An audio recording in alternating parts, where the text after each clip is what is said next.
신앙이 수복수복 쌓이는 곳, 여기는 베드로 책방입니다.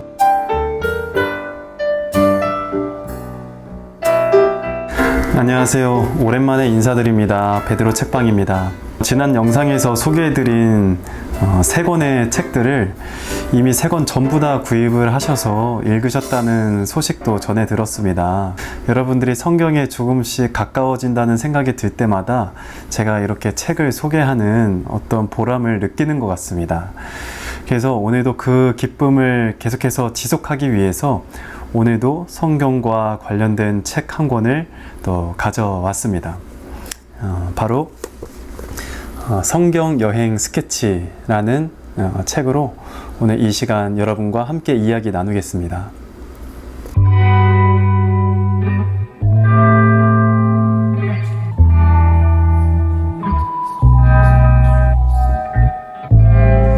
김혜윤 베아트리스 수녀님은 미린의 수도 성심 수녀회 원장이십니다. 로마 교황청립대학에서 구약 성서학 석사학위를 받으셨고, 그리고 로마 우르바노 대학에서 구약 성서 신학 박사학위를 취득하셨습니다. 아마도 앞서 소개해드린 저자들과는 다르게 이 이름이 매우 친숙하게 여겨질 것입니다. 쉽게 풀어 쓴 구약 성경 시리즈라든지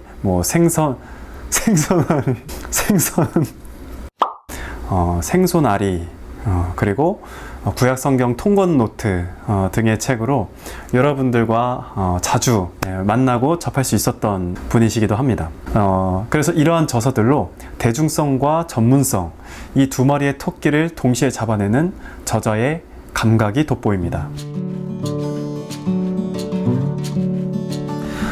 창세기, 탈출기에서 성경 읽기를 포기하게 되거나 사람들이 조언한 대로 신약부터 읽어야겠다 라는 다짐으로 마태복음을 펼치자마자 족보 이야기와 동시에 책을 내려놓거나 다시 마르코복음부터 반복되는 이야기에 성경을 내려놓으신 분들도 분명히 계실 겁니다.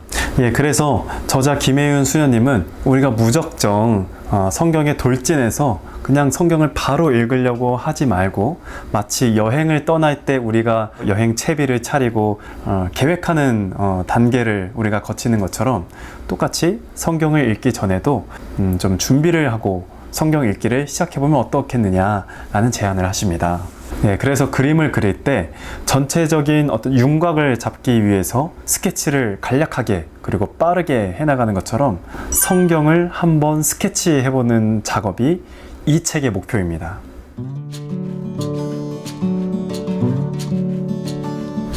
그래서 이 책은 먼저 성경이라는 긴 여행을 떠나기 위해서 먼저 3가지의 스케치를 시도하십니다. 첫 번째는 여행 스케치, 그리고 두 번째는 성경 스케치, 그리고 마지막으로 3번째는 역사 스케치. 먼저 여행 스케치는 성경 여행을 떠나기 전에 하나의 이게 책을 펼치기 전에 이루어지는 작업에 대해서 아주 상세하게 설명하고 있습니다. 그리스도인의 정체성을 먼저 살펴본 뒤에 그리스도인이라면 왜 반드시 성경을 읽어야 하는지, 그리고 성경을 읽으려면 어떤 자세로 접근하는 것이 좋은지, 그리고 그렇게 접근하는 우리의 태도는 어떠한지를 살펴보는 것이 첫 번째 스케치 내용입니다. 그래서 두 번째, 성경 스케치 안에서는 성경이라는 것이 정말로 오류가 없는 책인지, 그리고 그렇다면 어떤 책들이 성경으로 인정받을 수 있었는지, 그리고 성경이라는 것이 구약과 신약으로 나뉘어져 있는데 2가지의 차이가 무엇인지, 이렇게 성경의 속성을 낱낱이 파헤치는 것이 두 번째 스케치 내용입니다. 그리고 마지막으로 역사 스케치는 크게 2가지 갈래로 나뉘어서 설명을 합니다. 첫 번째는 이스라엘 민족의 역사를 개괄적으로 다루어 가는 것이 첫 번째 갈래이고요. 두 번째는 성경이 최종 편집되어 온 그 편집의 역사를 다루는 것이 두 번째의 갈래입니다. 그러니까 종합해보면 이 책은 성경을 펼쳐놓고 함께 읽을 만한 그런 내용은 아니고요. 어쩌면 저 책장 속에 먼지가 쌓인 채로 방치되어 있을 수 있는 그 성경을 우리가 용기를 내어서 꺼낼 수 있도록 마치 여행 채비를 차리기 위한 도움을 받는 정도, 이렇게 말씀드릴 수가 있겠습니다. 이것이 가장 큰 이 책의 특징입니다. 네, 이 책이 크게 세 챕터로 나누어져 있으니까 한 챕터씩 제가 재미있게 읽은 부분을 함께 나누고 싶습니다. 먼저 첫 번째 챕터인 여행 스케치에서 가장 인상 깊었던 내용은요, 바로 성경의 목적에 대한 내용이었습니다. 성경을 쓴 목적이 우리에게 구원의 삶, 그리고 충만한 삶을 가져다 주기 위한 목적으로 쓰인 책이란 것이죠. 돈을 잘 벌고 명예를 얻기 위해서 쓰인 책이 아니라는 겁니다. 그런데 만일 돈을 잘 벌고 명예를 드높이는 것이 충만한 삶, 그러니까 구원의 삶을 가져다 줄 수 있다면 성경이 그 내용을 왜 안 다루겠습니까? 성경이 앞장서서 돈을 잘 버는 법, 명예를 드높이는 법들에 대해서 쫙 써 있었겠죠. 하지만 성경에는 그런 내용이 전혀 담겨 있지 않습니다. 오히려 그것은 우리에게 구원을 가져다 줄 수 없다. 그렇다면 우리에게 영원한 구원을 마련해 줄 수 있는 그 길은 어디에 있는가? 성경은 바로 그것이 하느님에게 있다고 이야기를 하고 있습니다. 저자는 성경 속에서 아주 대표적인 인물 한 명을 우리에게 예시로 하나 전달해 줍니다. 그의 이름은 바로 자케오였습니다. 돌무화과 나무 위에서 예수님을 극적으로 만날 수 있었던 자케오는 자케오야 얼른 내려오너라, 오늘 내가 너희 집에 머물러야 하겠다 라는 예수님의 말씀을 듣고 기쁘게 내려갑니다. 그리고 나서 예수님이 자케오의 집에 들어갔을 때 자케오는 이런 말을 합니다. 아주 놀라운 말입니다. 보십시오, 주님, 제 재산의 반을 가난한 이들에게 주겠습니다. 그리고 제가 다른 사람 것을 횡령하였다면 네 곱절로 갚겠습니다. 자케오의 이 체험이 구원이자 해방인 까닭은 그동안 자케오는 돈이 없으면 죽을 것처럼 아주 지독한 이기주의로 살아온 삶이었습니다. 그러니 사람들의 돈까지 횡령하는 것이 아무렇지 않았겠죠. 그런데 예수님을 만난 그 순간 이제 이 돈은 더 이상 나에게 구원을 가져다 주지 않는다는 것을 깨닫게 됩니다. 나에게 충만한 삶도 가져다 줄 수 없다는 것도 그는 깨닫게 됩니다. 그래서 자신이 가지고 있는 재산을 다 나눠주는 아주 이타적인 삶으로 변화하게 된 그 시점에는 바로 예수님과의 만남이 있다는 것입니다. 저자 김혜연 수녀님은 자케오의 이러한 변화가 바로 구원 체험의 결과라고 이야기를 하십니다. 그러니까 성경 안에서 처세술, 인간관계론 라든지 아니면 성공하는 법, 이런 것을 찾는 것은 엉뚱한 산으로 올라가서 이 산이 아닌가벼 하는 거랑 똑같다고 수녀님은 이야기하십니다. 재밌는 비유네요. 다음으로 두 번째 챕터의 제목은 성경 스케치입니다. 여기서 아주 재미있게 읽었던 부분은 구약과 신약의 차이를 설명하는 부분이었습니다. 구약 성경이 무엇이고 신약 성경은 또 무엇이냐라고 아주 구체적으로 물어보면 이것을 대답할 수 있는 사람은 별로 없다는 거예요. 구약은 예수님이 태어나기 전이고 신약은 예수님이 태어난 이후라고 이야기를 하는 것에 그칩니다.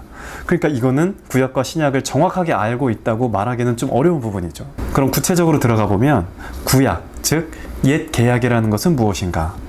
바로 구약이라는 것은 하느님과 인간이 맺었던 계약, 그 중에서도 하느님을 임금으로 그리고 인간을 백성으로 두고서 이를테면 주인과 종의 관계 속에서 설정된 채로 계약을 맺어가는 내용이 담긴 것이 바로 구약입니다. 그래서 구약 성경을 보시면 이스라엘 민족들이 벌을 받는 순간들이 등장하는데 그 원인을 어디서 찾냐면 주인님과 맺었던 계약, 우리가 스스로 먼저 그 계약을 파기했다는 겁니다. 계약에 성실하지 못했다는 얘기겠죠. 그 계약을 어겼기 때문에 인간을 벌을 받는 것이 당연하다라는 관점에 등장하는 것이 구약 성경의 시선입니다. 이러한 시선으로 구약 성경은 관통하고 있습니다. 반면 신약은 이제 새로운 계약입니다. 과거 구약에서 하느님과 인간의 관계를 주인과 종의 관계로 설정하고 전개했던 책이라면 이 책은 이제 하느님과 인간의 관계가 조금은 격상된 채로 만나게 됩니다. 이제 이 예수님을 통해서 맺게 되는 새로운 계약은 이제 하느님을 아버지로 두고 인간은 그분의 자녀로 설정되는 관계로 펼쳐집니다. 그러면 이제 구약과 신약이 어떻게 연결되는가, 이것을 바라보는 부분이 이제 정말 흥미로운 부분이 되는 것인데요. 저자의 설명을 함께 쫓아가 본다면 먼저 계약이라는 것이 어떻게 이루어지는가 그 형식을 먼저 이야기를 하고 네, 마지막 세 번째 챕터는 바로 역사 스케치라는 내용입니다. 하나의 부족에 불과했던 이스라엘이 이제 민족으로 성장하고 왕정 시제를 거쳐서 식민 지배를 겪기까지 그 핵심만을 간략히 짚어내는 부분이 굉장히 인상적입니다. 호흡은 굉장히 빠른데 정말 그 내용을 핵심만을 간략히 툭툭 쳐내듯이 짚어내는 것이 굉장히 매력적으로 다가온 부분이었습니다. 이거는 김혜윤 수녀님만의 특징인 것 같아요. 특히 재미있는 꼭지는 어느 부분이었냐면 이스라엘 민족이 계약을 맺었다는 그 징표로 받은 그 약속된 땅, 그 땅으로 들어가는 과정에서 세 가지의 가설이 있다는 것을 확인했던 부분이 있었습니다. 네, 첫 번째는 이주설입니다. 이 이주설은 유목민이었던 이스라엘이 이주 과정에서 가나안 땅으로 정착하게 되었고 자신들의 정체성을 확립하게 되면서 이스라엘의 역사를 이루게 됐다라는 것이 바로 이주설입니다. 그리고 두 번째는 정복설입니다. 두 번째 정복설은 이제 여호수아기 속에서 담겨 있는 그 내용 그대로 백전 백승, 정말 싸우는 그대로 하느님의 이끌어 주시는 그 승리의 이 가나안 땅으로 정복했다라고 이야기하는 것이 두 번째 내용입니다. 그리고 세 번째는 이제 혁명설인데요. 이 혁명설은 이제 이 가나안 땅에 살고 있던 사람들이 지배 계층의 어떤 좀 더 지독한 그 지배에 견디지 못해서 하나의 반란을 꿈꾸게 되는데요. 그곳에서 함께 살아가던 사람들과 손을 잡게 되었고 그 중에서 가장 돋보였던 것이 이스라엘 민족이었다. 그래서 이 이스라엘 민족이 하나의 주력 세력으로 성장하게 되면서부터 자연스럽게 그 가나안 땅을 주름잡게 되었다라고 이야기하는 것이 세 번째 정복설입니다. 정복설이 아니라 뭐죠?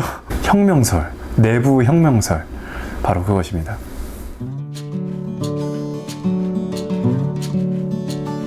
네, 그러면은 마지막으로 이 책의 한계점을 말씀드리면서 이제 마무리하도록 하겠습니다. 사실 책의 한계점이라고 하기는 좀 그렇고요. 독자가 느끼게 될 한계점이라고 하는 게 더 맞는 표현이겠습니다. 왜냐면 이 책은 사실 제목이 성경 여행 스케치라는 이 제목으로 굉장히 간편하게 그리고 편안하게 살펴볼 수 있을 것처럼 제목은 되어 있지만 사실 펼쳐보면 전문서적 못지 않습니다. 그러니까 마음 편안하게 좀 여유 있게 한번 읽어볼까 라고 하시는 분들에게는 조금은 부담되는 내용일 수도 있다는 겁니다. 저는 좀 그랬던 것 같아요. 이게 되게 간단하게 볼 수 있을 줄 알았는데 조금은 어려웠다 라고 생각합니다. 근데 이 책을 통해서 좀 더 진지하게 성경을 마주하고 싶은 분들에게는 정말 훌륭한 보물과 같은 책이 될 것입니다. 도척성당 전환구 마르코 신부님께서 이 책 강추라고, 이 책을 꼭 소개해 주셨으면 좋겠다고 이야기를 하실 만큼 좋은 책입니다. 네, 사실 뭐 자세한 내용, 아까 이주설이라든지 그런 자세한 내용을 읽으려면 이 구약 성경의 이해라는 책을 읽어보시는 게 더 큰 도움이 되는데 사실 이 책은 절판되었어요. 저는 이거 신학교에서 오늘은 이 성경 여행 스케치라는 책을 가지고 여러분과 편안하게 이야기를 나누었습니다. 성경에 대해서 더 잘 알고 싶은 분들, 방대한 분량의 성경을 먼저 들어가시기 전에 한번 여행 채비 차리고 싶으신 분들, 그런 분들에게 이 책을 추천하고 싶습니다. 그래서 오늘도 여러분들과 함께 했던 이 시간 너무나 반가웠고요. 그리고 다음 영상에 또 뵙겠습니다.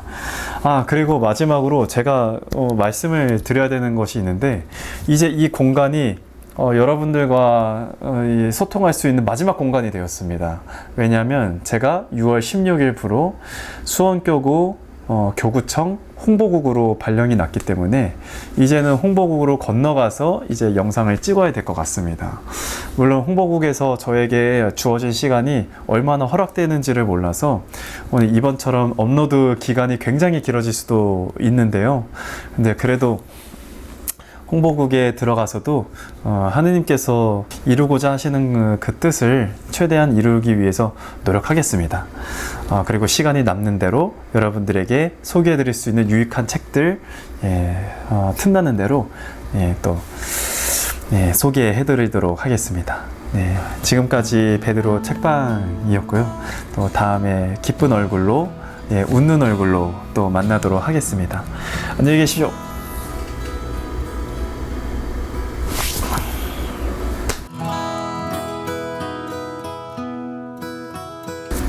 쉽게 풀어 쓴 구약 성경 시리즈라든지 뭐 생선이 아니라 생선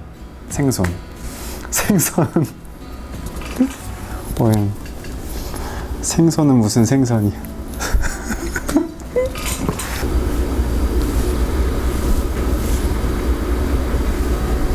뭐야?